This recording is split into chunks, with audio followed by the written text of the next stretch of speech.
Hello, and welcome to the Barney's Police Supplies training guide on how to properly fit ballistic vests and body armor. With this guide and the standard fitting form provided to you, you will be measuring like a pro. Please remember that if you have any questions, you can either refer to this guide, the detailed fitting form, or simply reach out to the Barney's representative you've been dealing with. First off, let's go over the basics that will be covered in this video, such as things the officer will need, things you will need, the fitting process, and what to do after you complete the fitting. Step 1. Things the officer will need. Make sure the officer arrives wearing their duty rig and pants. Step 2. Items you'll need. You will need a pen, seamstress tape, and the standard fitting form. Step 3. The fitting process.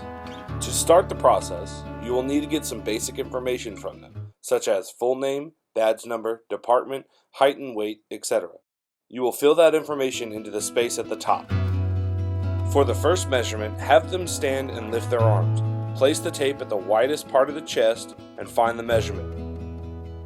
Take that measurement and write it in the box provided. It is worth noting, female measurements require an additional band measurement, measuring the upper chest. For the second measurement, while still standing and lifting their arms, place the tape at the widest part of their abdomen and find the measurement. In order to find the total girth, you need to take the measurement you got and add an overlap. Barney's policy is to add a 1-inch overlap, which translates to an additional 4 inches to your measurement. Once that is calculated, write that number in the box provided.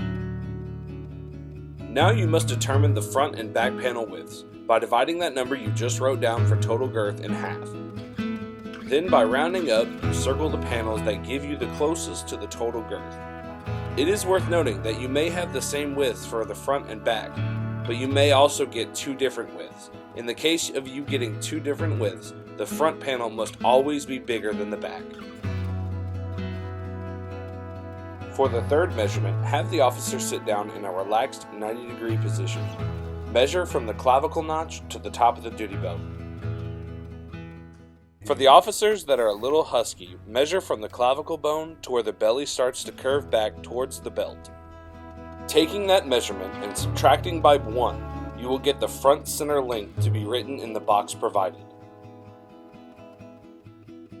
For your fourth and final measurement, have the officer stand up and turn around. Measure from the nape or back neck bone down to the top of their duty belt. Take that measurement and multiply it by 0.8 to give you the total back length measurement to be written down in the box provided. Now, in the last 4 boxes on the bottom of the form, you will input the measurements in this order: front panel width, front panel length, back panel width, back panel length. Here is a quick reference guide to help you. Step 4. What to do after completing the fitting. Congratulations! You've finished measuring. Now, all that's left to do is scan this document and send it to the Barney's representative you've been dealing with. Thank you for your time and attention. Now you know the proper way to fit ballistic vests and body armor for Barney's Police Supplies.